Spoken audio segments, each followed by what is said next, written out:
Hi friends, ഞാൻ Akshaya George. എന്റെ ഇന്നത്തെ വീഡിയോ എന്ന് പറയുന്നത് നമ്മുടെ ചുമയും കഫക്കെട്ടും എങ്ങനെ മാറ്റാം എന്നൊരു വീഡിയോ ആയിട്ടാണ്.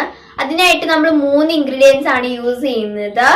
തേൻ, ഇഞ്ചി നീര്, ചെറുനാരങ്ങ നീരാണ്. ഇത് ഒരേ ടീസ്പൂൺ വെച്ചെടുത്തതിന് ശേഷം ഇത് മിക്സ് ചെയ്യണം. കുറേശ്ശെ അതിന് ശേഷം നമ്മൾ സിപ്പ് ചെയ്ത് കഴിക്കണം. ഇതൊരു 1 വീക്കെങ്കിലും നിങ്ങൾ ട്രൈ ചെയ്ത് നോക്കണം. അപ്പോൾ നിങ്ങളുടെ ചുമയും കഫക്കെട്ടും കുറയും. ഇമ്മ്യൂണിറ്റി വർദ്ധിപ്പിക്കാനും തേൻ നല്ലതാണ്.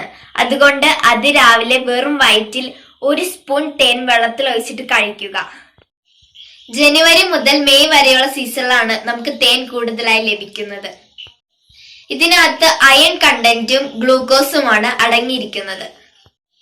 ഏറ്റവും പ്രധാനപ്പെട്ട കാര്യം, ശുദ്ധമായ തേൻ മാത്രമേ കഴിക്കാവുള്ളൂ. ചിലതിൽ കെമിക്കൽസ് ആഡ് ചെയ്യുന്നുണ്ട്, അത് നോക്കിയിട്ട് മാത്രമേ വാങ്ങാവുള്ളൂ. അപ്പൊ നിങ്ങൾക്ക് എന്റെ വീഡിയോ ഇഷ്ടപ്പെട്ടെങ്കിൽ ലൈക്ക് ചെയ്യുക, സബ്സ്ക്രൈബ് ചെയ്യുക.